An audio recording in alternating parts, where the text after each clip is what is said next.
monde dise Amen. Père, nous te remercions pour l'étude biblique de ce soir.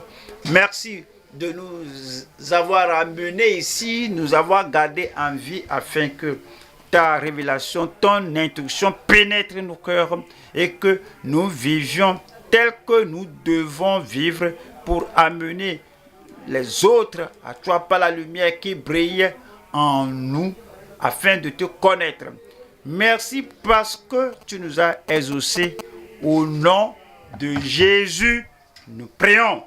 Donnez-moi un meilleur Amen.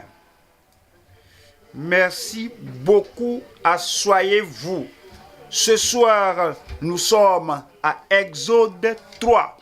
Nous avons parcouru Exode 1 et chapitre 1, c'est là que les enfants d'Israël voudraient s'établir.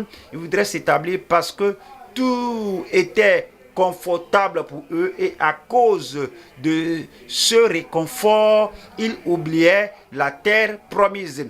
Et l'affliction a surgi parce qu'un nouveau pharaon est venu et qui ne connaissait pas, qui ne reconnaissait pas Joseph.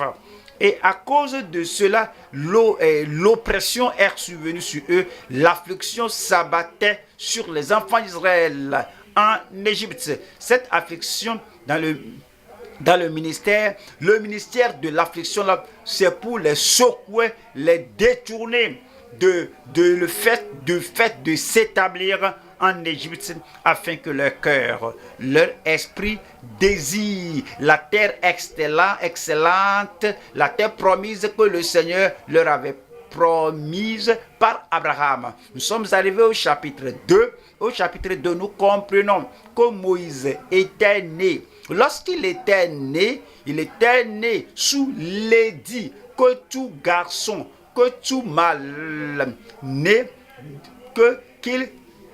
des Israélites seraient jetés dans le fleuve. Et en un pareil moment, le père et la mère de Moïse s'étaient mariés. Et finalement, Moïse était né. Vous connaissez bien l'histoire. Ils l'ont caché environ 3 mois, ne pouvant plus le garder par la foi. Les parents de Moïse l'ont pris et l'ont mise dans une corbeille bien bitumée et l'ont déposée au bord du fleuve. Et la fille de Pharaon était allée au fleuve pour se doucher et elle a vu la corbeille et que amené cela et elle a vu Moïse et l'enfant a pleuré. Cela a touché le cœur de la fille de Pharaon et Marie a couru que est-ce que je peux aller t'appeler une nourrice pour prendre soin de l'enfant pour toi. Alors elle s'est mise d'accord et Marie était allée et a amené la mère de Moïse et l'enfant était remis à sa mère de prendre soin, c'est-à-dire que prends soin de cet enfant pour moi. Elle a été payée pour avoir fait cela. Alors il savait que Moïse a reçu l'instruction qu'il n'était pas un Égyptien. Il savait qu'il était israélite. Et le Seigneur commençait à lui parler et que c'est lui qui va délivrer les enfants d'Israël de la servitude d'Égypte. Mais vous savez, alors, vous révéler cela ne veut pas dire que l'heure a sonné. Il n'a pas attendu le temps de Dieu. Il a devancé Dieu et il y avait 2 personnes qui se battaient. Alors ils étaient en conflit, un Égyptien et un Israélite. Et lorsque Moïse a regardé ici et là, alors nous voyons personne. Moïse a saisi l'Égyptien et il l'a tué. Il l'a enseveli dans le sable. Alors il croyait que la révélation qu'il a reçue, que ces Israélites aussi avaient la révélation, qu'ils savaient que c'est lui qui allait délivrer les enfants d'Israël de la servitude, de leur captivité. Mais il ne comprenait pas, il ne savait pas cela. Le second jour, comme il est venu, il voyait 2 Israélites se battre. Il dit que vous êtes frères, mais pourquoi vous vous battez? L'autre qui avait tort lui a dit que mais qu'est-ce qui fait ton affaire ici? Qui t'a fait de nous? Qui t'a nommé juge sur nous? Tu veux me tuer comme tu l'as fait hier et hier, tu as tué l'Égyptien là. À cause de cela, il a fui.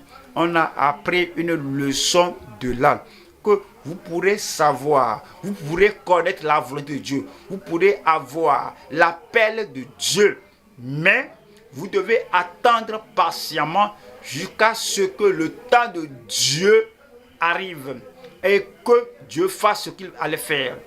Va faire. Il y a des gens qui connaissent la volonté de Dieu dans le mariage, mais ils n'attendent pas patiemment Dieu, ils n'attendent pas l'heure de Dieu, alors ils courent devant Dieu. Il y a des gens qui connaissent la volonté de Dieu pour leur appel, pour leur ministère. Encore, ils n'attendent pas l'heure de Dieu, ils devancent Dieu. Toutes les fois, comme le cas de Moïse a devancé Dieu, et quiconque devance Dieu de cette manière, et la personne commence à faire ce qu'il veut. Numéro 1, cela montre que ces gens n'ont pas besoin de Dieu. Dans le cas de Moïse, il a été instruit selon la sagesse d'Égypte.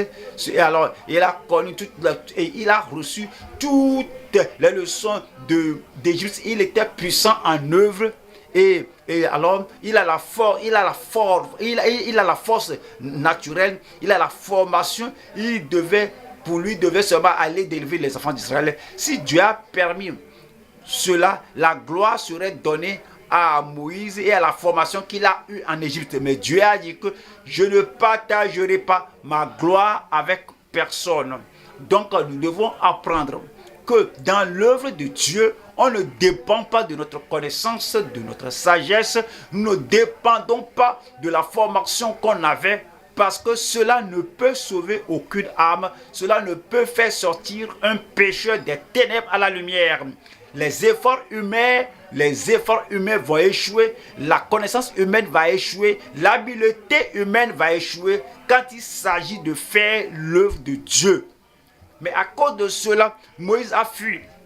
Lorsque Moïse a fui, alors il a passé 40 ans dans le désert à Madian. Les premiers 40 ans sont passés en Égypte en apprenant, en étudiant toutes les choses que les Égyptiens offrent. Et les 40 ans suivants, alors il a passé cela au désert à Madian. Maintenant, alors il a abandonné tout. Et lorsqu'il croyait qu'il pouvait tout faire selon sa force, selon son énergie, le Seigneur a dit non, il a rejeté. Sa méthode était mauvaise. Son attitude n'était pas bonne. Et il devançait Dieu. Alors cela n'est pas bon. Mais après les 40 ans au désert, maintenant, il a tout abandonné. Maintenant qu'il savait qu'il n'est rien, que Dieu est le Tout-Puissant, que c'est lui qui connaît tout, qui sait tout, c'est lui qui va délivrer son peuple. Alors il peut utiliser Moïse, que ce soit une autre personne, mais Dieu est le Tout-Puissant, le libérateur. Maintenant, comme Moïse savait cela, l'appel de Dieu est revenu. C'est pourquoi nous venons maintenant à Exode chapitre 3, qui est la révélation divine et l'appel au buisson ardent. La révélation divine. Ici, Dieu s'est révélé. Les premiers 40 ans, la révélation divine n'était pas arrivée. Les deuxièmes 40 ans, la révélation n'était pas arrivée. Moïse n'était rien. Il est nul là, je ne peux rien faire par moi-même. C'est pas sa grâce, c'est pas son appel, c'est pas son soutien que je peux faire ce que je fais dans le royaume. C'est maintenant que la révélation et l'appel sont arrivés. Voyons Exode 3, verset 1. Moïse faisait paître le troupeau de Jéthro, son beau-père, sacrificateur de Madian, et il mena le troupeau derrière le désert et vint à la montagne de Dieu à Horeb. Voilà le verset 2. L'ange de l'Éternel lui apparut dans une flamme de feu au milieu d'un buisson. Moïse regarda et voici le buisson était tout en feu. Et le buisson ne se consumait point. Dieu allait lui parler, mais il a vu quelque chose d'extraordinaire, quelque chose du jamais vu dans sa vie, quelque chose qui n'est pas naturel au désert. Quand on voit un buisson brûler, ça va se consumer totalement, mais ça va même faire brûler tout au désert. Mais la chose étonnante ici, c'est que Moïse était ici depuis 40 ans. Il connaissait le désert, il connaît tout le lieu aride là, que s'il y a un buisson qui doit brûler, ça doit totalement se consumer. Cela l'a surpris, que le buisson là était en flamme. Mais rien ne se consumait. Ça ne se consume pas pour devenir cendre. Donc, il s'est tourné pour voir et la révélation divine lui est arrivée. Parfois, on doit tout cesser, arrêter tout ce qu'on fait. Parce que Dieu vous montre quelque chose. Parce qu'il vous montre quelque chose, vous devez tourner. Alors, tout cesser. Alors, oui, cette vision étrange, cette vision merveilleuse, cette vision jamais vue. Alors, je vais me tourner pour voir. C'est en ce temps-là que vous cessez tout ce qui vient du passé. Vous cessez toute autre chose. Vous dites que je vais écouter, je vais entendre, je vais regarder, je vais voir ce qui se passe ici. Et Dieu sera en mesure de parler à l'homme. Mais lorsqu'on est en train de courir, avancer, et on ne s'arrête pas, et on ne fait pas, on ne tourne pas, on ne fait pas de mouvement pour voir ce qui se passe. Et à cause de cela, on rate la révélation de Dieu, la parole que Dieu nous adresse. Le titre est la révélation divine et l'appel au buisson ardent. Nous allons voir 3 points ici. Premier point, l'importance spirituelle ou la signification spirituelle au buisson ardent. Alors, qu'est-ce que cela veut dire? Que oui, le buisson brûlait, mais ça ne se consumait pas. Qu'est-ce que cela signifie pour Moïse et les enfants d'Israël? Que Dieu l'a nommé pour être un libérateur des enfants d'Israël. Deuxième partie, c'est la souveraineté sublime du rempart béni, le rempart qui protégeait les enfants d'Israël. Alors, c'est un rempart béni. Quoi qu'il soit au buisson ardent, Dieu a protégé les enfants d'Israël toutes ces années d'affliction en Égypte. Troisième point, c'est le souverain sublime, le souverain suprême de celui qui porte le fardeau. Alors, ici, ce n'est pas lui-même qui s'envoie, mais un Dieu, le Dieu du ciel, le Tout-Puissant, l'a envoyé. Oui, c'est l'envoyeur suprême ou le souverain suprême du porteur de fardeau. Il a été envoyé pour porter le fardeau des enfants d'Israël et les faire sortir de la servitude à la terre promise.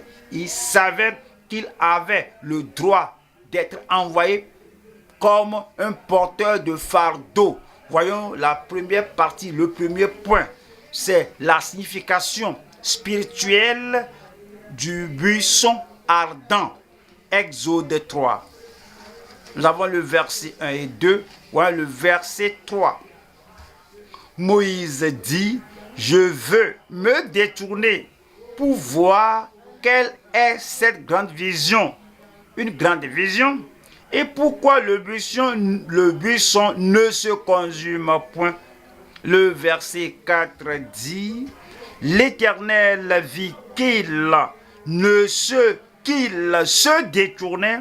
L'Éternel vit qu'il se détournait. Dieu voit notre mouvement, Dieu voit nos actes, Dieu nous voit quand nous prêtons attention, quand il nous montre quelque chose et dit que je vais regarder cela, je vais me concentrer sur cela, je vais voir la signification de cela. Dieu a vu cela quand Dieu voit que il se détourne pour voir quelle est cette grande vision.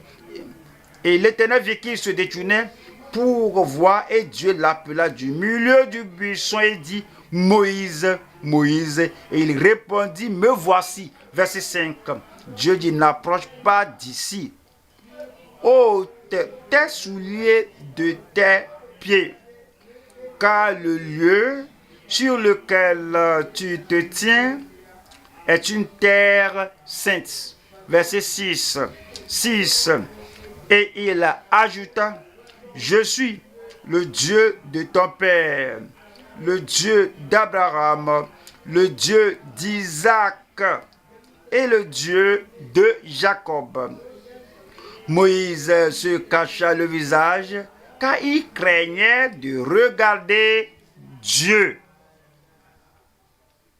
Quelle est la signification de cela? Qu'apprenons-nous de cela? Qu'il y avait ce buisson ardent et qui ne se consumait pas. Voyons trois choses ici. Nous allons voir, numéro 1, l'assemblée de l'Éternel comme étant le buisson ardent.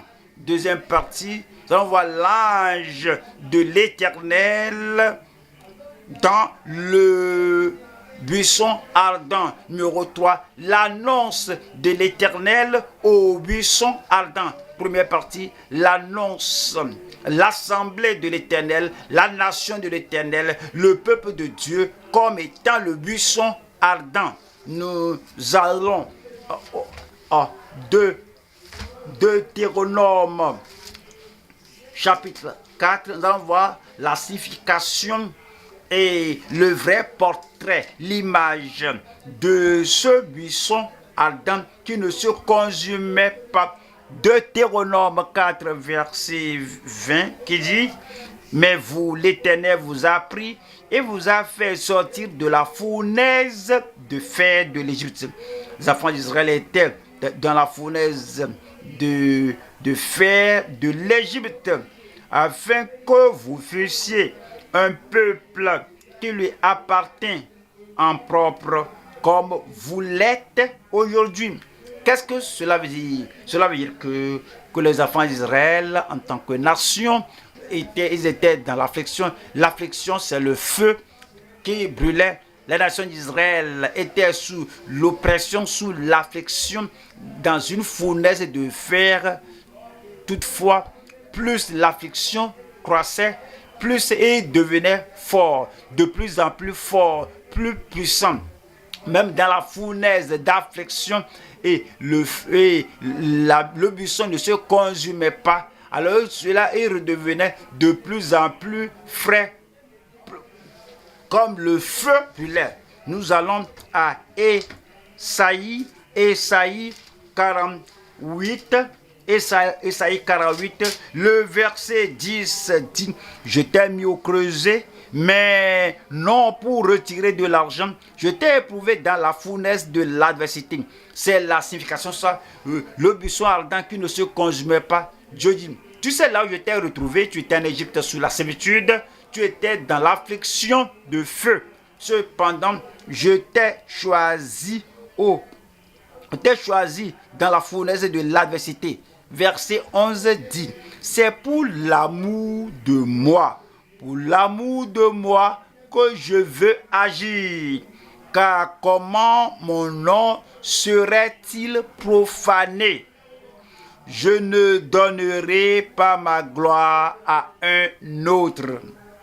Pharaon croyait qu'il allait tuer tous les garçons d'Égypte et il va donner les filles d'Égypte, d'Israël aux Égyptiens afin qu'Israël soit oublié. Si cela est arrivé, cela veut dire que Pharaon est plus grand que Dieu. Ses lois sont plus grandes que les prophéties et les promesses de Dieu. Dieu a dit, non, je ne donnerai pas ma gloire à un homme.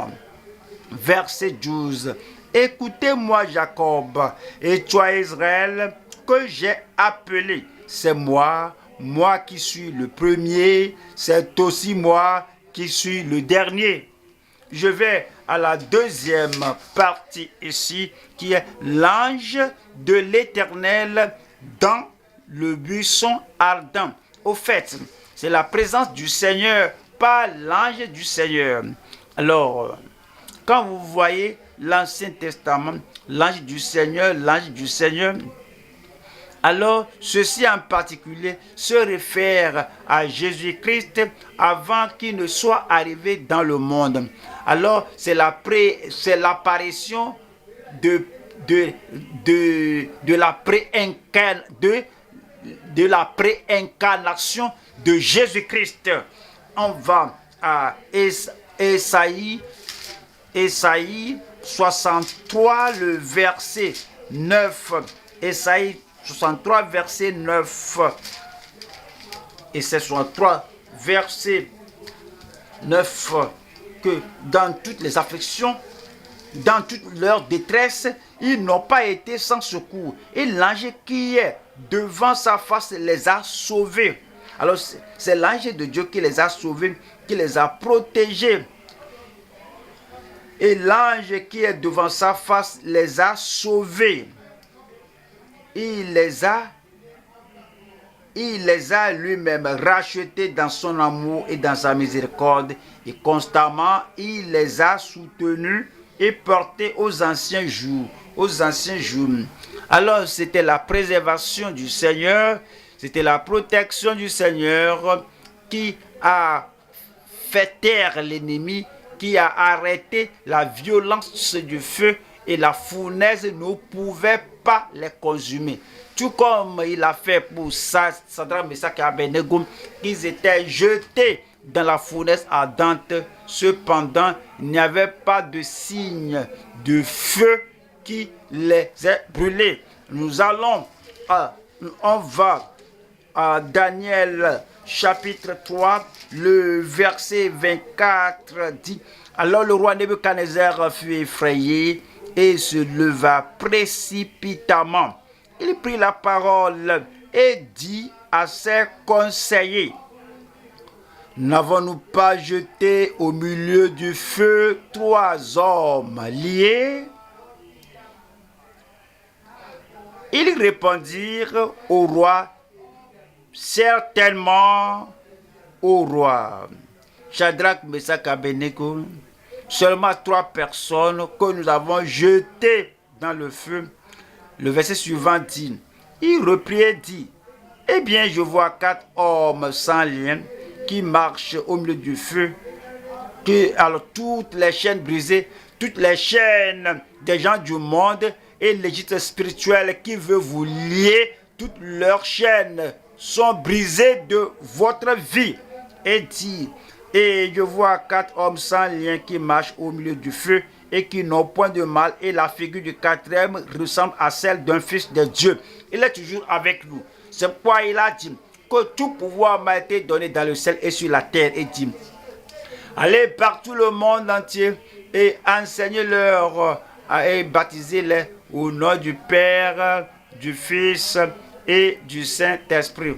Enseignez-leur à observer tout ce que je vous ai prescrit. Et que voici, je suis avec vous jusqu'à la fin du monde, jusqu'à la fin de l'âge. Il est toujours là avec nous. Et Nebuchadnezzar a confirmé qu'il y a eu la 4e personne qui est comme le Fils de Dieu. Le verset 28 dit: Nebuchadnezzar prit la parole et dit: béni soit le Dieu de Shadrach, de Meshach et d'Abednego, lequel a envoyé son ange. Avez-vous remarqué quelque chose au verset 24, 25, que j'ai vu le 4e. Le 4e qui a la figure du 4e ressemble à celle d'un fils de Dieu. Verset 8. et dit que lequel a envoyé son ange. L'ange du Seigneur, c'est le Fils de Dieu, c'est Christ, et il est apparu dans l'Ancien Testament qu'il a envoyé son ange et délivré ses serviteurs qui ont eu confiance en lui et qui ont violé l'ordre du roi et livré leur corps plutôt que de servir et d'adorer aucun autre Dieu que leur Dieu. Ils se sont soumis. Lorsque vous vous soumettez à Dieu, vous ne luttez pas contre l'affliction, vous ne luttez pas contre la persécution, vous ne vous battez pas avec ce qui se passe. Vous dites que me voici et voici ce que le Seigneur a déclaré, voici ce qu'il a commandé et vous soumettez à cela. C'est ainsi que l'affliction ne vous consumera pas, la persécution ne vous consumera pas. La fournaise de Pharaon, la fournaise de quelqu'un ne vous consumera pas parce que ces gens ont soumis leur corps, ils ont livré leur vie parce qu'ils vont adorer Dieu et Dieu seul. Alors cela nous enseigne une leçon que quoi que vous soyez au buisson ardent, le feu là, l'affliction là, la persécution est là et toutes les contradictions de Pharaon elles sont là, les charges de Pharaon sont là, mais tu oses rester ferme, tu es né de nouveau, tu dois être ferme, tu es sanctifié, tu dois être ferme, tu sers le Seigneur tel qu'il a ordonné, alors tu dois être ferme. Et tu prends l'évangile, Jésus-Christ dit que prêchez-le partout, tout ce que je vous ai ordonné. Lorsque vous teniez ferme et vous soumettez votre corps, même à la souffrance, c'est à ce temps que l'ange du Seigneur sera avec vous dans ce buisson ardent. Troisième partie, on voit l'annonce de l'Éternel au buisson ardent. L'annonce de l'Éternel au buisson ardent. Exode chapitre 3, verset 6. Et il ajouta, je suis le Dieu de ton père, le Dieu d'Abraham, le Dieu d'Isaac et le Dieu de Jacob. Pourquoi Dieu a dit cela? Parce qu'il a donné la promesse à Abraham. Il a dit, même Abraham était mort, même si Abraham était mort, ma promesse demeure la même. Il a transféré la promesse à Isaac. Isaac était mort. Oui, quoi que Isaac soit mort, Dieu n'est pas mort. Dieu est vivant. Sa promesse est vivante. Il a donné la promesse à Jacob, Israël. Oui, bien sûr, oui, Jacob était mort, mais la promesse de Dieu est toujours là, ferme, comme le roc antique, le roc des âges, ferme, comme le Seigneur lui-même. Aussi longtemps que le Seigneur vit, le Dieu d'Abraham, le Dieu d'Isaac, le Dieu de Jacob, alors avec ses promesses sont toujours vivantes. C'est pourquoi il a dit à Moïse, je suis le Dieu d'Abraham, le Dieu d'Isaac et le Dieu de Jacob. Moïse se cacha le visage. Vous voyez, si réellement vous avez la révélation de Dieu, vous allez cacher votre visage. Vous n'allez pas être trivial, très familier et venez nous dire que j'ai vu Dieu, oh j'ai serré la main avec Dieu. L'homme là n'a pas vu Dieu. Quand Isaïe a vu la gloire du Seigneur, il a vu ces anges là et ils ont 6 ailes avec 2 ailes, ils se cachent le visage, 2 ailes, ils se cachent les pieds, avec 2 ailes ils volaient et ils disent que Saint, Saint, Saint. Ils ont vu la grandeur de Dieu et il a vu sa petitesse et Isaïe a dit, malheur à moi. Quand les gens disent qu'ils ont vu Dieu, ils ont vu Dieu, ils ont vu Dieu. Dieu est éternel, Dieu est puissant.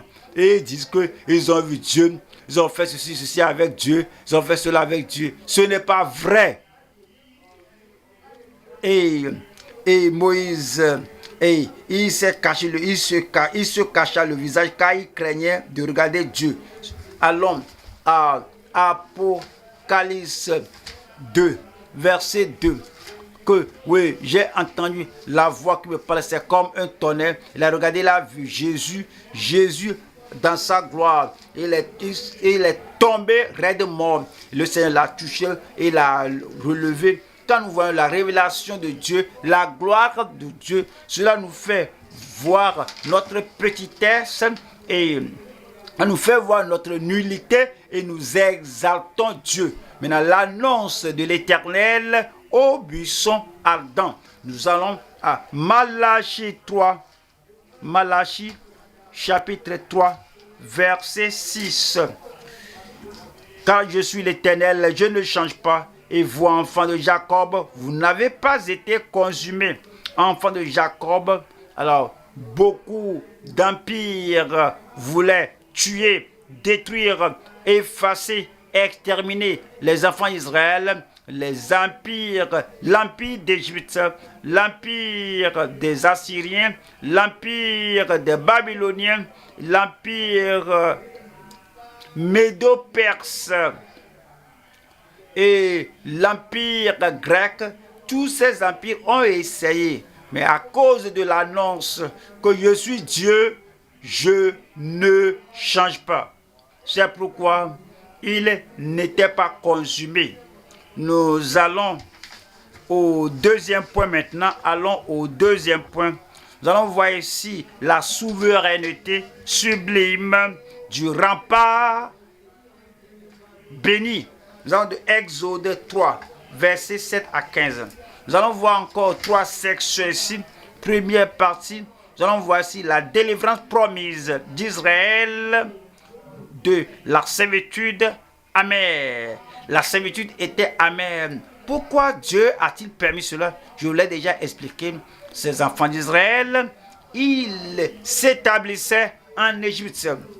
Parce que Joseph, lorsqu'il était vivant et que Jacob était venu avec tous ses enfants et avec tous les membres d'Israël, Pharaon de l'époque là leur a donné la meilleure partie du pays. Parce qu'ils avaient la meilleure partie du pays, ils se sont établis. Mais où allons-nous encore? Mais pourquoi penser à un autre pays? Donc ils se sont établis là-bas. Parce qu'ils se sont établis dans un pays étranger, tout est confortable, tout est convenable. C'est pourquoi l'affliction est venue et maintenant la promesse de Dieu va s'accomplir. La promesse, c'est la première partie, la délivrance promise d'Israël de la servitude amère. 2. Le libérateur troublé d'Israël face à la servitude écrasante. La servitude les a face à la servitude aveuglante. La servitude les a aveuglés. Vous voyez, l'affliction nous aveugle devant la promesse de Dieu. On pense à Pharaon plus que sa promesse. On pense à son affliction plus que la déclaration du Seigneur. On pense à toutes ces difficultés, ces défis plus que la prophétie de la parole et les promesses de la parole.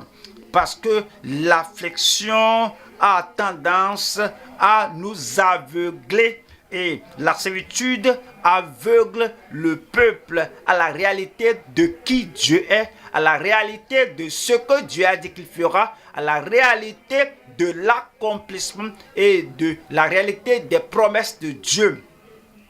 Alors, là on a deuxième partie ici, le libérateur troublé d'Israël face à la servitude aveuglante. Troisième partie, c'est le potentat préexistant, grand en gloire, grand en puissance, rien impossible pour lui.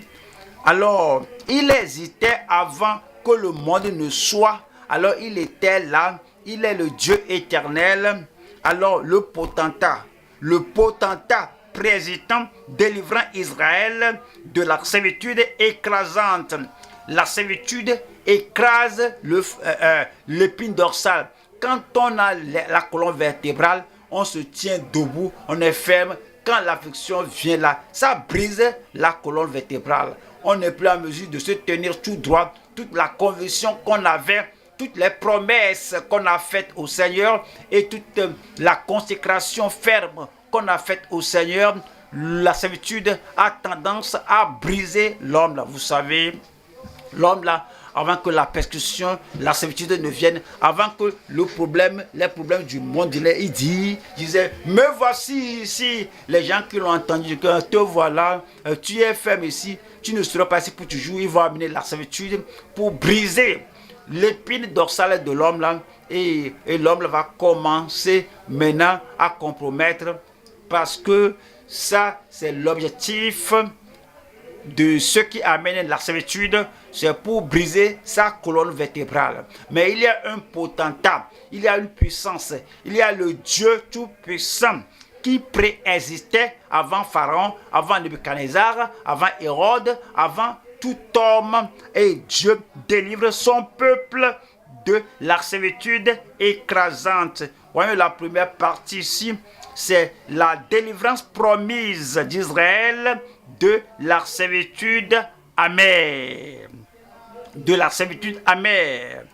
Voyons, Exode 3, et je lis le verset 7. Exode 3, 7 dit, l'Éternel dit, j'ai vu la souffrance de mon peuple. Vous savez, parfois, quand on est affligé, on va commencer à douter de son salut. Est-ce que je suis toujours enfant de Dieu? Si je suis enfant de Dieu, pourquoi ceci m'arrive? Est-ce que je suis réellement un prophète de Dieu? Si je suis prophète de Dieu, pourquoi ceci se passe? Est-ce que je suis en particulier un homme choisi de Dieu? Si Dieu m'a spécialement choisi, pourquoi ceci m'arrive? Cela t'arrive pour que tu sors de ce niveau pour aller au niveau supérieur. Je parle à quelqu'un là-bas aujourd'hui, votre affliction, votre servitude, quel que soit le défi, cela va vous amener au niveau supérieur au nom de Jésus. Si vous ne traversez pas cela, comment saurez-vous que la servitude amère ne pourra pas vous séparer de Christ? Comment saurez-vous que la servitude aveuglante ne peut pas vous séparer de l'amour de Dieu? Comment saurez-vous que la servitude écrasante ne pourrait pas vous séparer de l'amour de Dieu? Le Seigneur permet cela, et non pour douter de votre salut, et non pour vous douter d'être un membre fidèle du corps de Christ. Ce n'est pas vous faire douter d'un disciple de Christ, mais c'est pour vous montrer que la servitude ou non, que vous serez à la terre promise. Et cela nous dit ici, l'Éternel dit, j'ai vu la souffrance de mon peuple qui est en Égypte, et j'ai entendu les cris que lui font pousser ses oppresseurs, car je connais ses douleurs. Donne-moi un bon amen. Et Dieu a dit, j'ai entendu les cris. Nous devons comprendre cris, les pleurs. Oui, lorsque vous êtes sous la servitude, maintenant je suis délivré, gloire à Dieu. Il faut le répéter. Maintenant je suis délivré, gloire à Dieu. Je suis délivré, gloire à Dieu. Les pleurs, les cris étaient lorsque la servitude était là. Après la servitude brisée, est-ce qu'ils vont continuer à pleurer? Dites-le moi, non. Regardez-les. Au chapitre 13, ils ne pleuraient plus. Je verrai le sang. Je passerai par-dessus vous. Chapitre 14. Lorsqu'ils ont traversé la mer Rouge, ils étaient sortis à l'autre bord. Est-ce qu'ils pleuraient ou chantaient? Ils chantaient. Donc, un enfant de Dieu ne doit pas chaque fois pleurer une nouvelle année. Il n'y a pas de pleurs cette année. Servitude est ôtée de vous. Il nous donne la joie, il nous donne la paix, la joie comme un fleuve, la paix comme une fontaine, et la foi comme un rocher inébranlable. Quand Dieu nous donne l'amour, la paix, la joie et la foi, nous ne pleurons plus. Il faut dire, je ne pleure plus. Peut-être vous avez pleuré 10 ans passés, vous avez pleuré 20 ans passés, la chose est là, la chose là s'est passée, cela s'est passé parce que vous n'avez pas compris. Alors vous regardez la servitude amère, vous ne regardez pas les promesses de Dieu. Vous regardez la servitude aveuglante, vous ne voyez pas les promesses de Dieu. Vous regardez la servitude écrasante, vous ne voyez pas les promesses de Dieu. 20 ans passés, 30 ans passés, vous pleurez, mais maintenant, nous sommes arrivés à ce côté. Je ne pleure plus.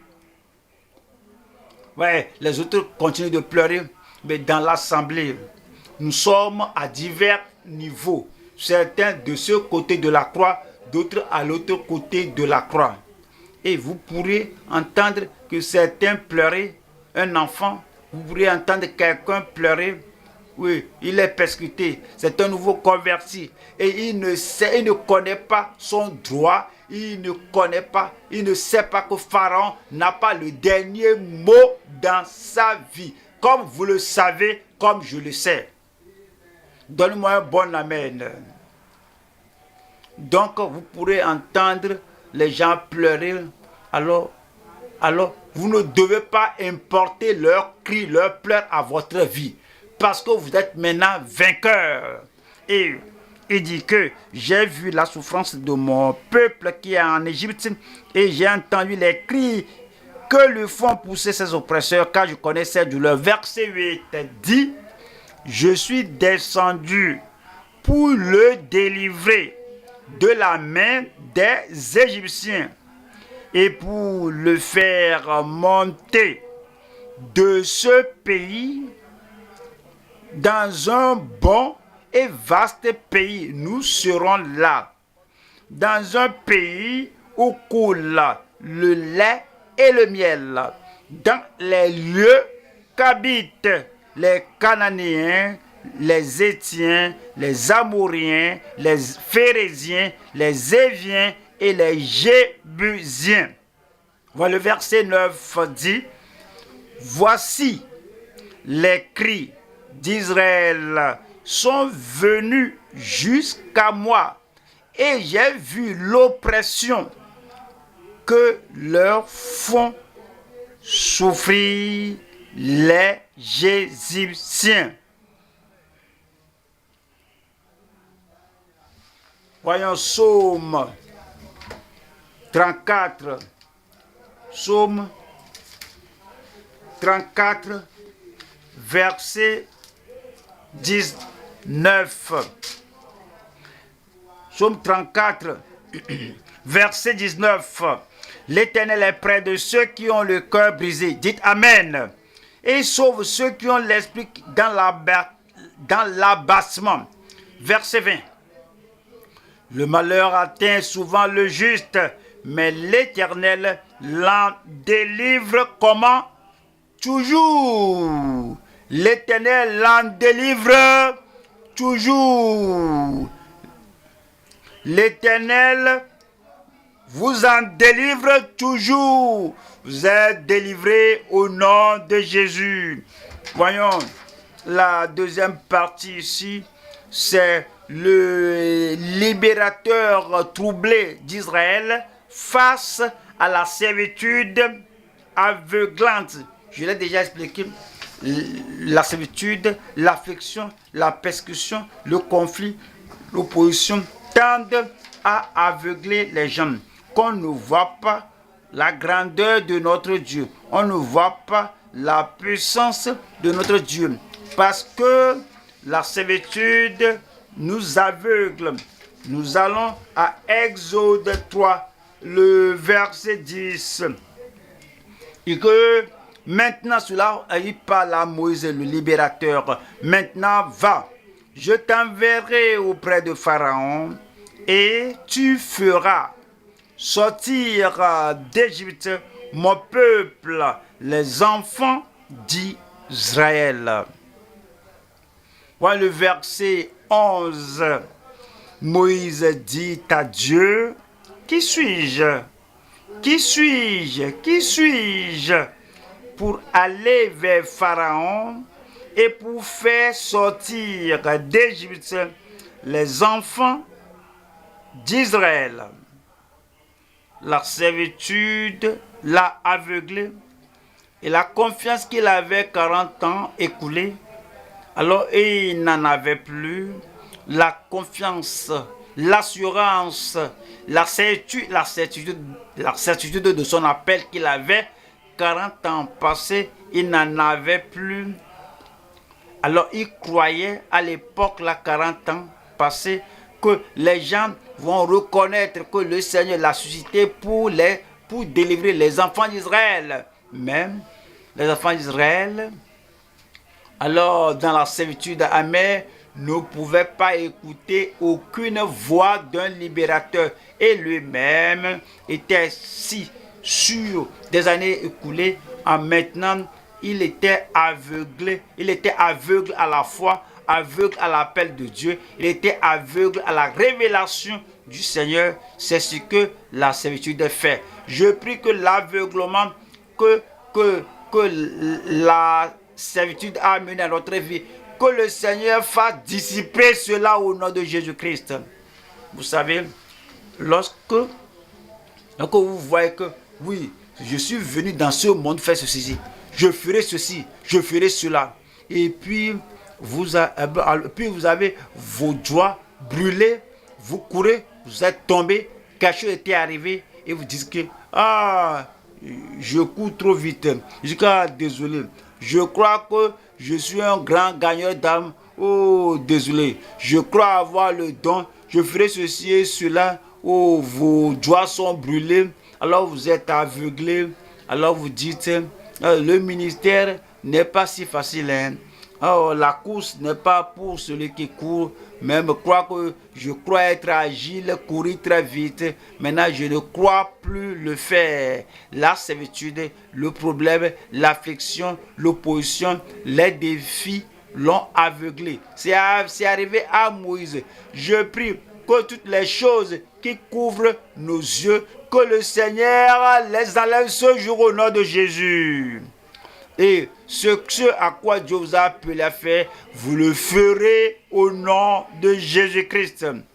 Et Moïse a dit à Dieu, qui suis-je pour aller vers Pharaon et pour faire sortir d'Égypte les enfants d'Israël. Voilà le verset 12. Dieu dit, je serai avec toi. Amen. Le Seigneur sera avec vous. Oui, il va éliminer vos craintes, ôter votre tristesse, votre panique. Il va tout ôter au nom de Jésus. Dieu dit, je serai avec toi. Et ceci sera pour toi le signe que c'est moi qui t'envoie. C'est moi qui t'envoie. C'est moi qui t'envoie. Quand tu auras fait sortir d'Égypte le peuple, vous servirez Dieu sur cette montagne. Nous servirons l'Éternel. Vous servirez le Seigneur. Voyons chapitre 6, Exode 6, 12. Moïse répondit en présence de l'Éternel. Voici les enfants d'Israël ne m'ont point écouté. Et que Dieu, tu dis que tu m'envoies, tu dis que je délivrerai les enfants d'Israël d'Égypte. Ok, j'accepte cela, non? Mais je suis venu, oui, je leur ai parlé, mais ils n'écoutaient pas. Moïse, il faut comprendre, s'il te plaît. Tu as vu le buisson ardent qui ne se consumait pas. Ils n'ont pas vu ça, non? Tu as entendu la voix audible de Dieu, ils ne l'ont pas entendu. Tu as vu les signes que Dieu a donnés au chapitre 4. Jette ta verge, ta propre verge, que tu tenais pendant 40 ans est devenu, oui, un serpent, tu reprends cela par la queue, cela est devenu un bâton, tu n'as jamais vu ça. Mets ta main dans ton sein et c'est devenu une lèpre, remets cela, c'est devenu totalement propre. Alors, va là et prends l'eau là, jette ça par terre, cela devient de l'eau. Oui, ils n'ont pas vu ça. Tu étais comme ça alors que Dieu t'a appelé. Maintenant tu dis que je suis allé, je leur ai parlé et les enfants d'Israël alors ne m'ont point écouté. Comment Pharaon m'écouterait-il, moi qui n'ai pas la parole facile? Mais vous allez faire ce à quoi Dieu vous a appelé. Vous n'allez pas échouer. Le Seigneur ne va pas vous décevoir au nom de Jésus. Voyons numéro 3 ici. C'est numéro 3 ici. Nous allons voir ici le potentat préexistant délivrant Israël de la servitude écrasante. Exode 3. Quand on voit ceci, il ne faut pas seulement mettre la parole dans votre tête. Mettez la parole dans votre cœur. Comparez votre vie à ce que nous lisons. Est-ce que tout récemment, vous avez traversé une servitude amère? Qu'est-ce que les gens vous ont fait? Est-ce que cela ne vous a pas affaibli? Est-ce que cela ne vous a pas fait? Cela ne vous a-t-il pas fait regarder derrière, en arrière? Je dis oui. Est-ce que récemment, vous avez traversé des choses qui semblent la servitude et vous ne pourrez pas dormir la nuit? Alors vous êtes pareil. Alors, oui, si vous pourrez dormir, mais vous ne pensez plus aux promesses de Dieu, vous ne pensez pas à la puissance de Dieu, vous ne pensez pas aux prophéties, à la promesse de Dieu, vous pensez aux problèmes, à la servitude. Alors vous avez été aveuglé. Et quand vous lisez toutes ces choses, vous allez reconnaître que, oui, inutilement, ces enfants d'Israël ont permis à la servitude de les aveugler ou de briser leur épine dorsale. Vos os brisés, votre cœur brisé sera réparé, guéri ce soir au nom de Jésus. La force dans l'esprit, la force dans l'âme. Soyez fort dans votre esprit et soyez fort dans votre épine dorsale au nom de Jésus. Exode 3. Nous lisons le verset 13. Exode 3, 13. Moïse dit à Dieu, j'irai donc vers les enfants d'Israël et je leur dirai, le Dieu de vos pères m'envoie vers vous. Mais s'ils me demandent quel est son nom, que leur répondrai-je? Vous savez, déjà, il confondait, il imaginait le problème qu'il aurait. Ouais.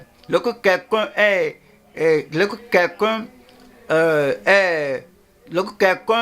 hésitant de sortir pour faire ce que Dieu va le faire faire, il va commencer à imaginer les questions des choses qui vont arriver là-bas. Et je dis que le Dieu de votre Père m'est apparu et m'a envoyé vers vous pour faire sortir de la servitude, pour vous amener à la terre promise. Alors ils vont vous poser la question, quel est son nom? Comment saurons-nous que réellement tu as été envoyé?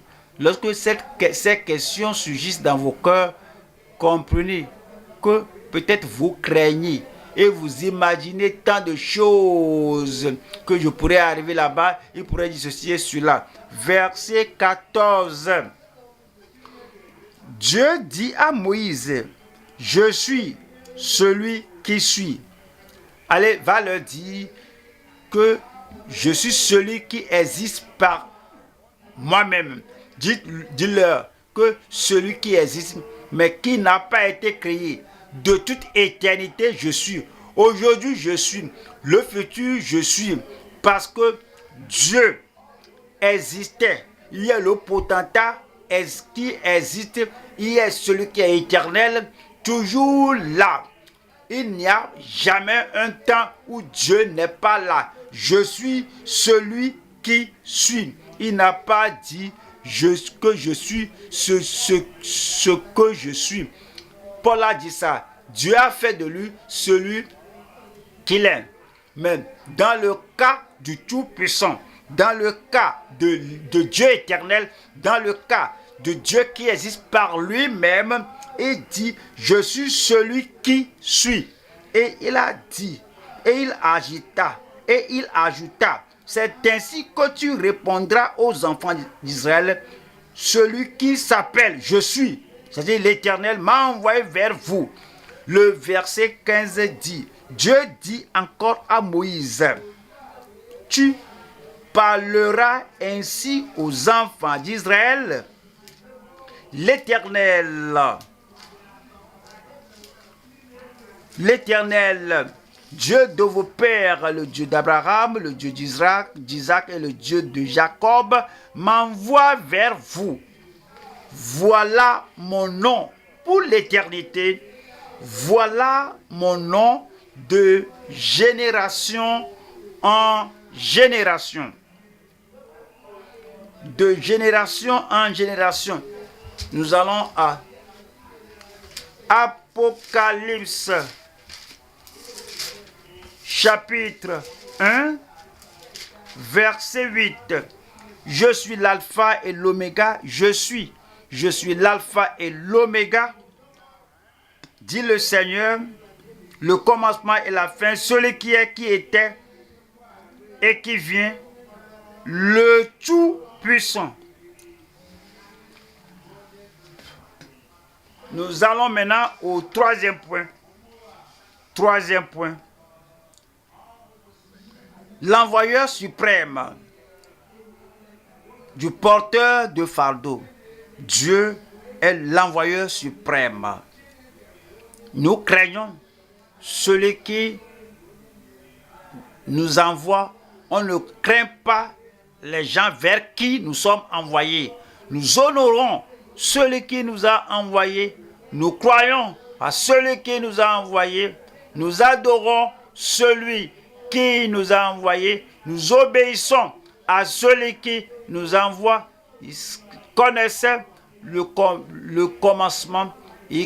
Au commencement, il connaissait la fin. Celui qui connaît la fin dès le commencement, le Dieu Tout-Puissant, celui qui nous envoie, nous continuons de le regarder, lui qui est le chef et le consommateur de notre foi.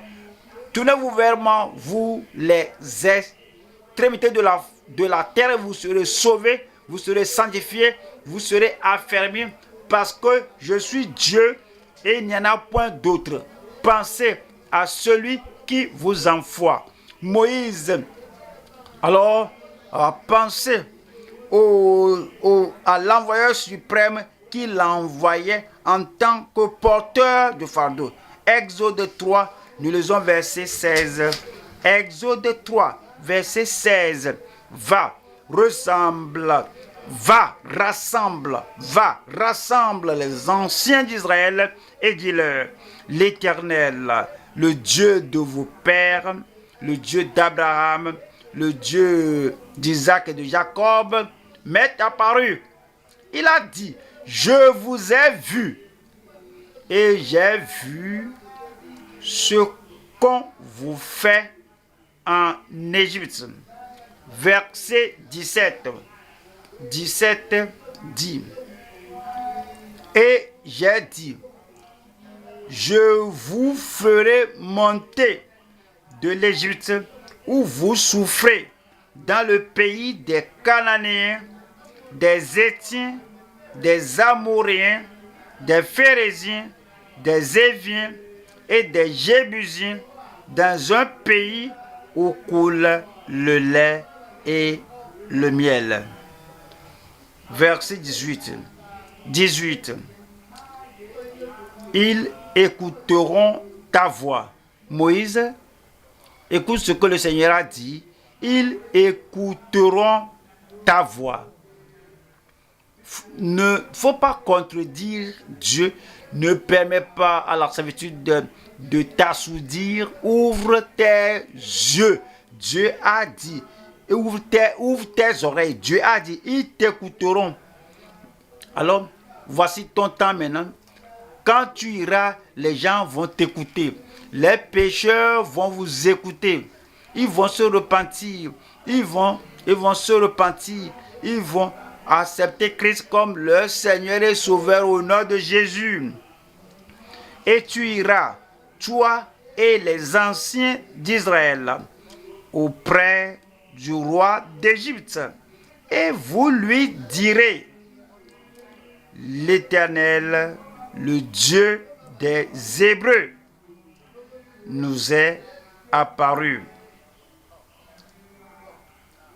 Permets-nous de faire 3 journées de marche dans le désert pour offrir des sacrifices à l'Éternel, notre Dieu. On voit encore 3 sections ici. Première partie, on voit ici l'envoyeur tout-puissant de son serviteur Moïse. 2. L'obstination absolue d'un monarque pécheur. C'est-à-dire Pharaon, absolument, il est obstiné. Un monarque têtu. Il dit non, non, non, vous n'irez nulle part. Mais Pharaon ne savait pas qu'il a payé un grand prix avant de pouvoir savoir que Dieu a le dernier mot. Il y a des gens comme Pharaon, alors ils vont parler contre le ciel, ils vont cracher sur le ciel, alors ils vont souffler leur petit souffle contre le ciel et obstinément ils vont lutter contre la parole de Dieu. Alors ils croient que eux et non Dieu, que c'est eux qui ont le dernier mot. Mais ils apprennent à un grand prix que Dieu a le dernier mot. L'obstination absolue d'un monarque pécheur. 3. La suprématie assurée de notre sauveur médiateur. Sauveur et médiateur. Il a la suprématie assurée.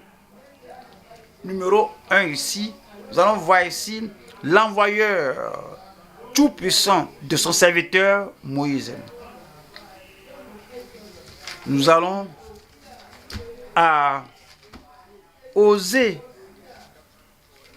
chapitre 12, le verset 13 dit, Osée 12, 13, que ce que Dieu fait, Dieu suscite un homme, il fait de lui un prophète. Osée 12, 13, 14 en français, par un prophète éternel fit monter Israël hors d'Égypte. Et Dieu met la parole dans la bouche de quelqu'un et devient prophète. Exode et Osée 12, 14. Par un prophète, l'Éternel fit monter Israël hors d'Égypte. Et par un prophète, Israël fut gardé. Le Seigneur a utilisé Moïse et pour faire sortir Israël d'Égypte.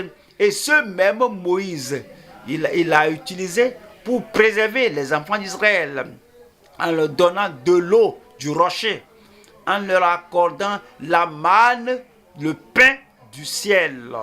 Alors, pour les préserver des Amalécites, il les a préservés de Balak et de Balaam. Parce que voici le projet de Dieu, le plan de Dieu, voici le programme de Dieu. Et alors, il délivre et développe par son prophète. Dieu fait sortir les gens de la servitude et les préserve de la servitude en les conduisant vers la terre promise. Deuxième partie ici, on voit ici l'obstination absolue d'un monarque pécheur. Nous allons à Exode 3, verset 19. Exode 3, verset 19, qui dit, je sais, c'est Dieu qui parle ici à Moïse, je sais que le roi d'Égypte ne vous laissera point aller. Vous savez, c'est bon de connaître tôt, de peur que vous ne disiez que tout ira bien, de peur que vous ne disiez que tout ira bien. Je l'ai dit, je parle, Pharaon est d'accord, je parle, les Maïciens sont d'accord, je parle, tous les Égyptiens disent que oui monsieur, on ne peut pas te contredire. Dieu dit non, ça ne sera pas comme ça. Ouais. Quand nous prêchons, le Seigneur nous a appelés au ministère. Vous pourriez avoir une fausse espérance sans comprendre ce que Dieu a dit. Que Pharaon ne va pas facilement vous écouter. Si vous espérez que oui, je suis tel monsieur, je suis appelé de Dieu, et dès que je me tiens là-bas, je dis que ainsi dit l'Éternel, tout le monde va fléchir les genoux et puis à la volonté de Dieu. Si vous avez cette notion, vous serez déçus quand Pharaon dit non, quand les gens disent non. Mais quand vous comprenez que Dieu a dit que Pharaon ne sera pas un homme facile qui va se soumettre, tout pécheur ne sera pas si doux et se repentir dès que vous les appelez à la repentance. Quand vous savez cela, donc vous serez préparés. Vous ne serez pas surpris ni secoués. Dieu dit que je sais que le roi d'Égypte ne vous laissera point aller si ce n'est par une main puissante. Le miracle va venir. Il faut des miracles sur miracles afin que le monarque pécheur obstiné têtu ne se soumette. On va à Exode chapitre 5. Je lis le verset 1. Exode 5, verset 1. Moïse et Aaron se rendirent ensuite auprès de Pharaon et lui dit: ainsi parle l'Éternel, le Dieu d'Israël. Laisse aller mon peuple pour qu'il célèbre au désert une fête en mon honneur. Verset 2. Pharaon répondit: qui est l'Éternel? Moïse, es-tu sûr? Oui, tu seras sûr. Tu seras étonné quand tu oublies ce que le Seigneur avait dit, que Pharaon ne te laissera pas aller si ce n'est pas qu'une main puissante. Si vous oubliez ce que Dieu a dit, il t'a dit la condition du cœur de Pharaon, la dépravation et le blasphème dans le cœur de Pharaon. Il dit que voici comment Pharaon va réagir. Maintenant tu es venu et tu parles à Pharaon que laisse mon peuple aller. Voici ce que Dieu a dit. Et Pharaon répondit: qui est l'Éternel pour que j'obéisse à sa voix en laissant aller Israël? Je ne connais point l'Éternel. Alors il disait la vérité et il ne connaissait pas l'Éternel. Était-il l'enfant de Dieu? Non. Il disait que moi je ne suis pas l'un de vous. Moi je ne suis pas enfant de Dieu. Je ne connais pas ce Dieu-là. Il n'est pas son père. Il dit la vérité. Quand un pécheur vous dit la vérité, que ce soit par des paroles de bouche ou par ses actions, pourquoi vous êtes surpris? Dieu a ainsi dit que cet homme Pharaon-là ne me connaît pas. Je ne le connais pas. Alors il ne va pas obéir à ta voix. Donc ne soyez pas surpris lorsque un adorateur d'idole agit comme un féticheur, lorsque quelqu'un est ignorant de Dieu, qui n'a pas la nature de Dieu, quand il dit cela par sa parole de bouche ou par ses actes, comprenez que c'est ce que Dieu a dit. Qui est l'Éternel pour que je lui obéisse et que je ne connais point l'Éternel et je ne laisserai point aller Israël. Mais comprenez, Pharaon n'a pas le dernier mot. Un meilleur amen. Les pécheurs n'auront pas le dernier mot. Hérode n'a pas le dernier mot. Nebuchadnezzar n'a pas le dernier mot. Et les agitateurs de ce monde n'ont pas le dernier mot. Si vous savez cela, vous n'allez pas trembler devant eux. Si vous savez cela, vous n'aurez pas peur d'eux. Si vous savez cela, la parole de Pharaon, l'insubordination de Pharaon et l'action irréfléchie de Pharaon ne va pas vous secouer parce que Dieu vous a préavisé. Job chapitre 9 verset 4. À lui la sagesse et la toute-puissance. Qui lui résisterait impunément? Dieu est sage, il a le cœur sage, il est le tout-puissant. Qui lui résisterait impunément?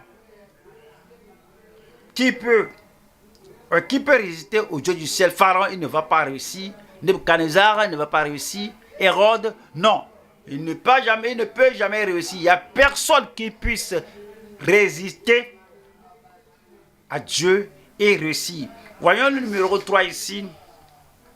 La suprématie assurée de notre Sauveur médiateur.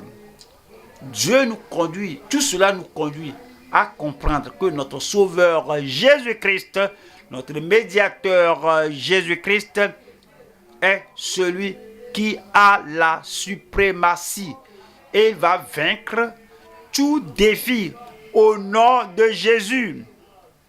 Maintenant,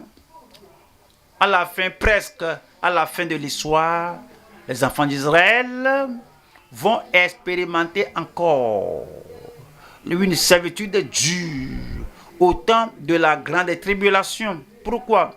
Parce que Christ, leur Messie, est venu. Le Sauveur est venu, ils l'ont rejeté. Il est venu aux siens, les siens ne l'ont pas reçu. Parlant des enfants d'Israël. Alors, ils lisaient les Écritures chaque semaine, chaque sabbat. Ce qu'ils lisaient, ils ne comprenaient pas ça. Donc, ils l'ont crucifié, ils l'ont rejeté. À cause de cela, le temps viendra. C'est appelé le temps. C'est appelé l'angoisse de Jacob. La souffrance s'abattra sur eux.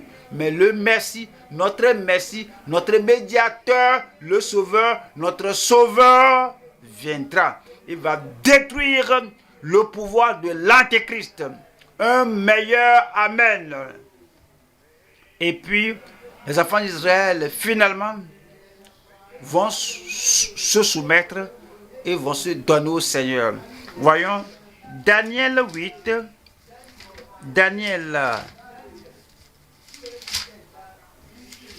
chapitre. Daniel 8, verset 20. Daniel 8, verset 25.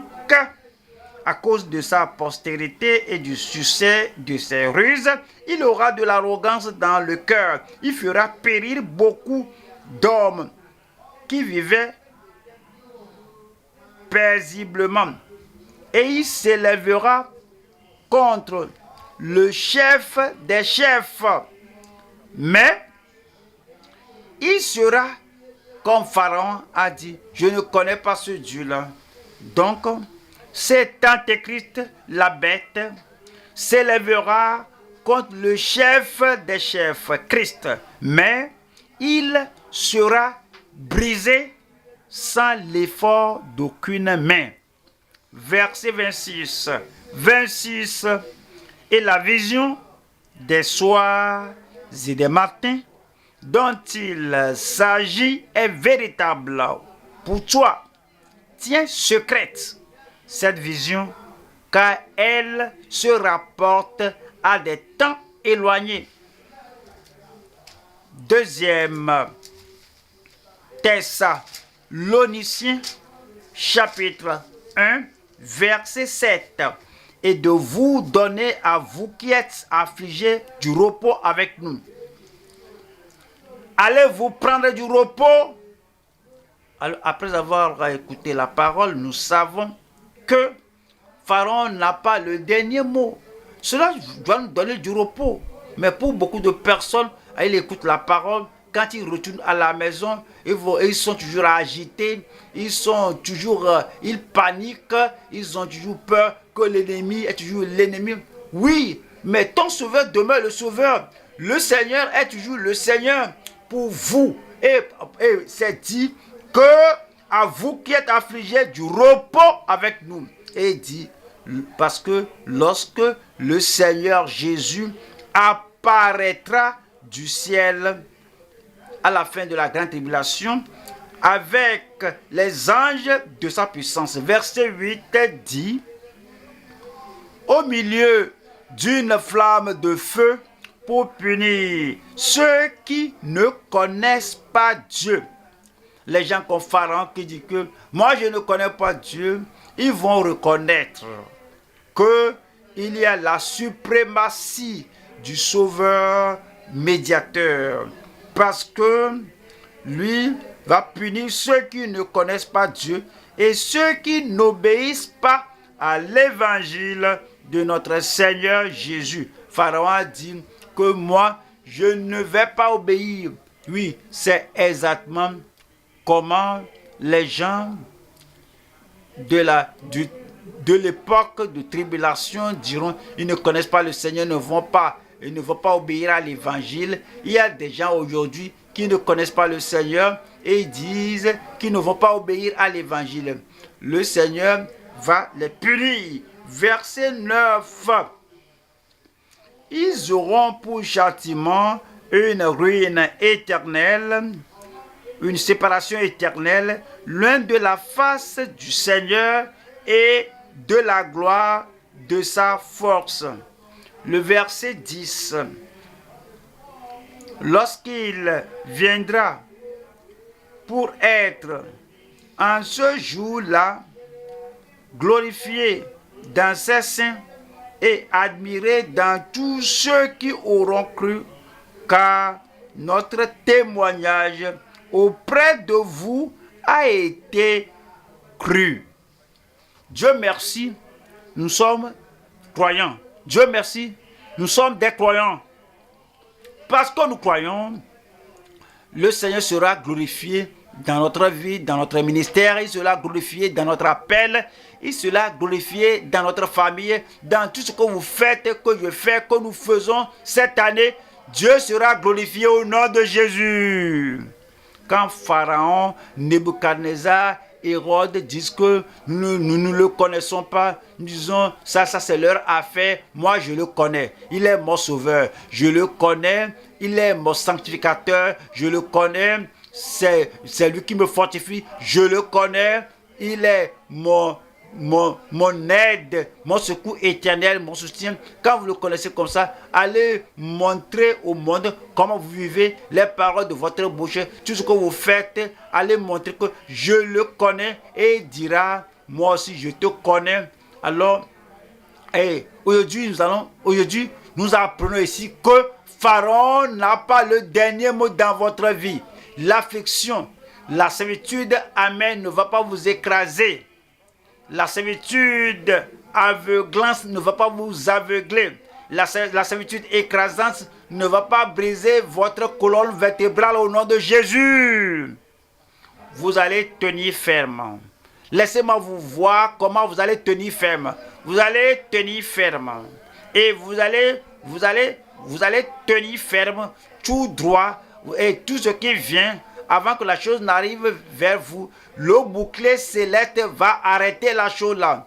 Parce que cette année, quel que soit ce qui vous a secoué dans le passé, ne va plus vous secouer cette année. Quel que soit ce qui vous a fait pleurer dans le passé, plus jamais des pleurs au nom de Jésus. Vous serez comme la montagne qui ne sera pas émue. je ne serai pas ému. Il faut le dire, je ne serai pas ému. Rien. Pharaon, Égypte, rien ne vous fera pas secouer. Ouvrez la bouche au Seigneur et ouvrez votre cœur au Seigneur disant, Seigneur, cette année, je vais tenir ferme.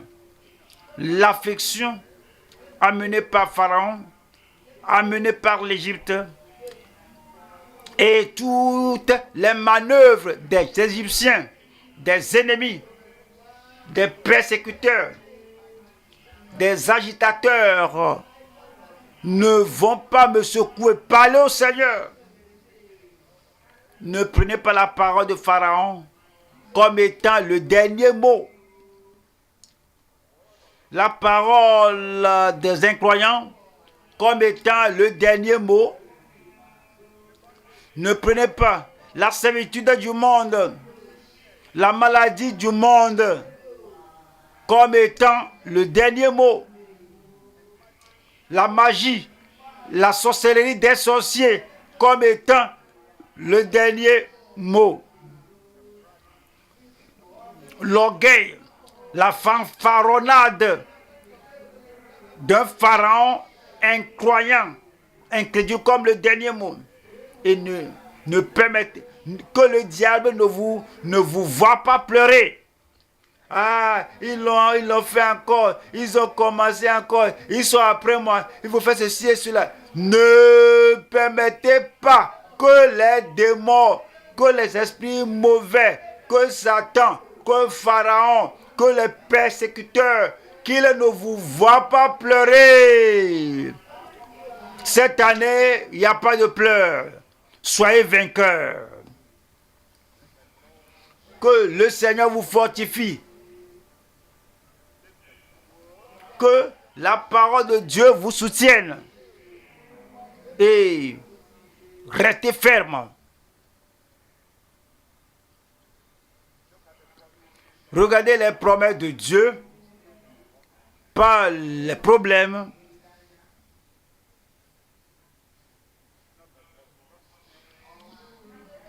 Par la perversité d'Égypte, par la perversité de Pharaon, la furie de Nebuchadnezzar, la fournaise de fer de Nebuchadnezzar,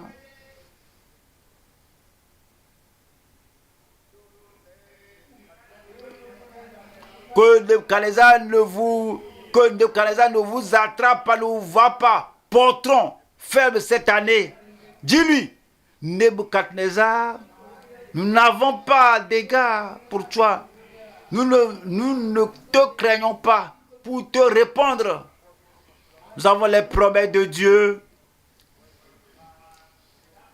Lorsque nous traversons les eaux, les fleuves, nous ne serons pas submergés. Lorsque nous traversons la fournaise de feu, nous ne serons pas brûlés. Nous sommes le buisson ardent qui ne se consume pas. Que Nebuchadnezzar ne vous voit pas pleurer, trembler, paniquer cette nouvelle année. Nebuchadnezzar, vas-y, vas-y. Va faire ton feu. Va faire ta fournaise. Notre Dieu que nous servons est capable de nous délivrer de ta main, ô roi.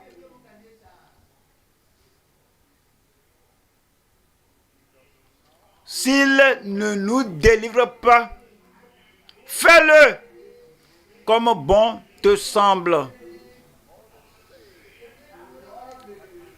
Nebuchadnezzar, tu n'auras pas le dernier mot. Nous n'allons pas fléchir les genoux à ton idole. Nebuchadnezzar s'était irrité C'est sa nature. Nebuchadnezzar est devenu furieux. Oui, qu'il soit furieux, c'est celui qu'il est. Soyez qui vous êtes. Tenez ferme. Sous la servitude, une servitude amère, pas de problème. Vous allez vaincre. La servitude aveuglante, non, pas de problème. Pas de problème. Vous allez vaincre. La servitude écrasante, pas de problème. Vous allez vaincre. Je suis venu vous délivrer. Je suis venu pour délivrer les enfants d'Israël de leur servitude. Parce que j'ai vu l'affliction. J'ai entendu leur chagrin. Ils sont mon peuple. Et je vais les délivrer.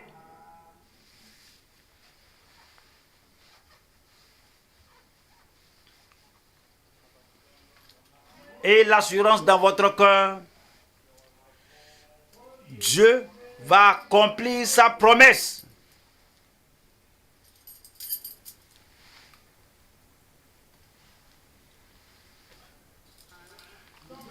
Tenez ferme. Faut pas trembler. Tenez ferme.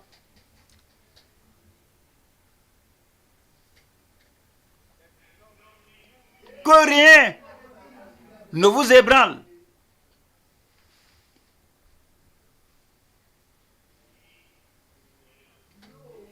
Le Seigneur vous délivrera. Le Seigneur vous a délivré.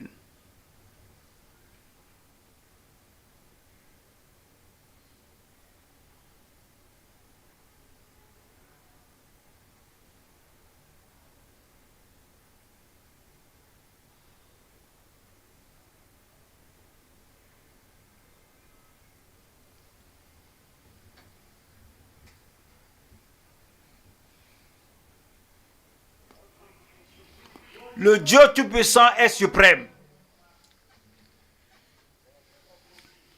Il a la souveraineté. Et sa puissance souveraine va toujours vaincre l'orgueil obstiné de Pharaon.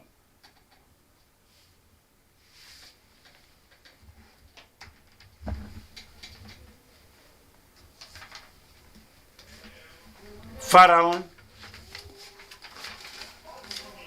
c'est le vieil homme qui vit en lui, qui le poussait, qui le conduisait, qui l'incitait, qui le propulsait. Si tu as Jésus en toi,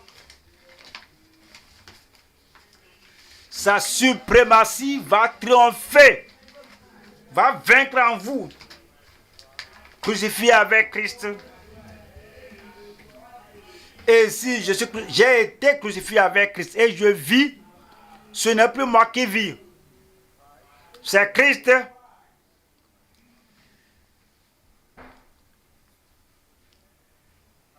C'est Christ, le Sauveur. Christ, le sanctificateur. Christ, le suprême. Ce n'est plus moi qui vis, mais Christ qui vit en moi. Et si je vis maintenant dans la chair, je vis par la foi. Je vis par la confiance. Je vis par l'assurance. Je vis par la foi de Jésus qui m'aime et qui s'est donné lui-même pour moi. Donc, tenez ferme. Tenez ferme.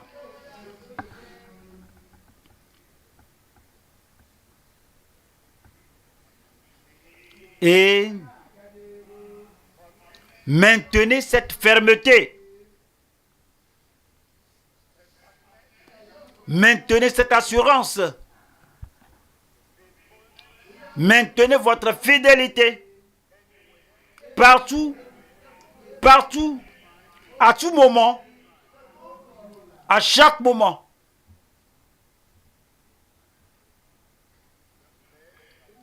Ne laissez pas la foi, ne laissez pas le visage de Pharaon vous intimider. Allez là où le Seigneur vous envoie. Ne laissez pas la stature de Pharaon vous faire rebourser chemin. Tenez ferme. Ne laissez pas la réaction de Pharaon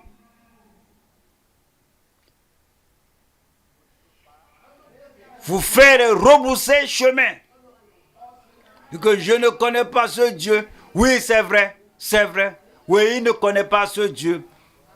Oui, il va connaître ce Dieu-là lorsque les fléaux, les plaies commenceront à venir sur l'Égypte. Il saura, il connaîtra ce Dieu-là. Et dans la mer Rouge, quand la mer l'engloutit, alors, et il n'obéira pas ce Dieu. D'accord, d'accord. Lorsqu'il sera au sein de la mer Rouge et que sa volonté ôtée et les roues des chars seront ôtées, il dirait que oui, le Dieu d'Israël combattait contre les Égyptiens. Avancez, pas selon votre force, avancez. Mais ne devancez pas Dieu, avancez. Avancez selon sa parole, selon sa volonté. Et à sa manière, avancez. Le Sauveur, le Médiateur est à côté de vous. L'ange du Seigneur parle du buisson ardent. Je ne t'abandonnerai pas, je ne te délaisserai pas. Avancez. Enseignez-leur à observer tout ce que je vous ai prescrit. Voici, je suis avec vous.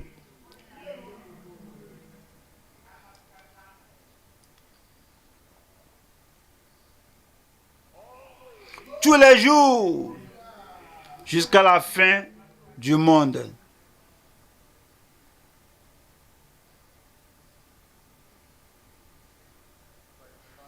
Le Seigneur est à vos côtés.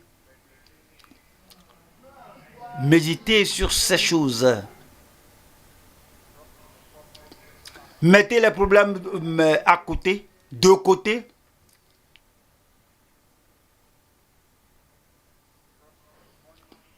Mettez la fournaise de fer de côté.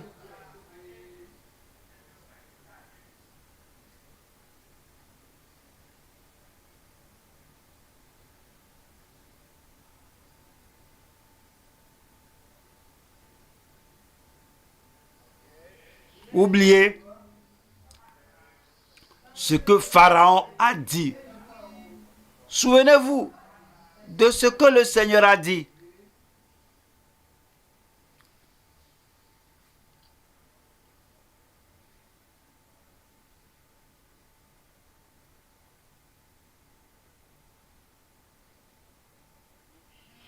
Au nom de Jésus, nous prions. Au nom de Jésus, j'ai prié. le Seigneur vous a exaucé. Que le Seigneur vous fortifie. Que le Seigneur vous rende fort. Que le Seigneur fasse cesser les pleurs dans votre vie. Que le Seigneur vous rende fort. Qu'il vous rende audacieux. Qu'il vous rende courageux. Que le Seigneur aille avec vous tous les jours de cette année triomphalement au nom de Jésus. Plus que vainqueur vous êtes. Où êtes-vous? Père, nous te remercions, nous te bénissons. Merci Seigneur, parce que tu nous as assuré que nous sommes l'Israël de Dieu ce jour. Et tu es toujours, je suis. Et nous savons que tu es celui-là qui existe par soi. Et tu es celui qui a préexisté. Tu es la puissance, le potentat qui n'échoue jamais en aucune vie. Tes promesses sont oui et amen. Nous demandons Seigneur ce soir que tu assures ta présence à chaque frère, à chaque sœur, à tout croyant au nom de Jésus. Que les choses qui luttaient, qui menaçaient, qui ont intimidé ton peuple, tes enfants dans le passé, plus jamais, dorénavant au nom de Jésus. Que sois puissant et fort dans chaque vie, sois puissant et fort dans chaque croyant. Seigneur, que maintenant, que toutes ces paroles de Pharaon, ces propos d'Hérode, ces paroles de Nebuchadnezzar sont maintenant sous nos pieds. Ces paroles sont sous vos pieds au nom de Jésus. Et je prie que les serpents et les scorpions soient sous les pieds de tes enfants. La maladie et l'infirmité sous vos pieds au nom de Jésus. Et au commencement, Moïse était peureux, Moïse était timide, mais dès qu'il s'est levé, il a fait premier pas, deuxième pas. Au moment qu'il est apparu, la faiblesse s'est évaporée, la timidité a disparu. Que la même expérience vienne à chaque croyant qui a étudié avec nous ce jour, au nom de Jésus. La peur ôtée, la panique disparue. Seigneur, je prie que l'audace, l'assurance, la confiance, la foi entrent dans chaque vie maintenant au nom de Jésus. Que chaque croyant ici ce soir sorte, rentre à la maison pour savoir que Pharaon n'a pas le dernier mot dans sa vie. Que Satan n'a pas le dernier mot dans la vie, dans leur vie. Que les persécuteurs n'ont pas le dernier mot dans leur vie. L'année passée, la vieille année, le vieil homme, l'ancienne oppression n'a pas le dernier mot en aucune vie ici ce soir au nom de Jésus. Les vainqueurs ont le dernier mot. Le Sauveur a le dernier mot dans votre vie. Le Dieu Tout-Puissant a le dernier mot dans votre vie. Allez avec la force du Seigneur. Chaque jour, un jour à la fois, soyez vainqueurs. Chaque semaine, une semaine à la fois, soyez plus que vainqueurs. Tout ce mois, toute cette année, soyez plus que vainqueurs au nom de Jésus.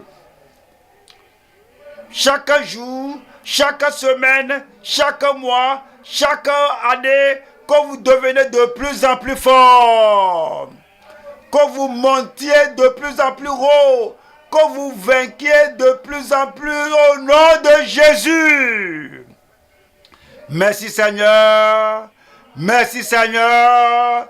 C'est fait. Au nom de Jésus, nous prions.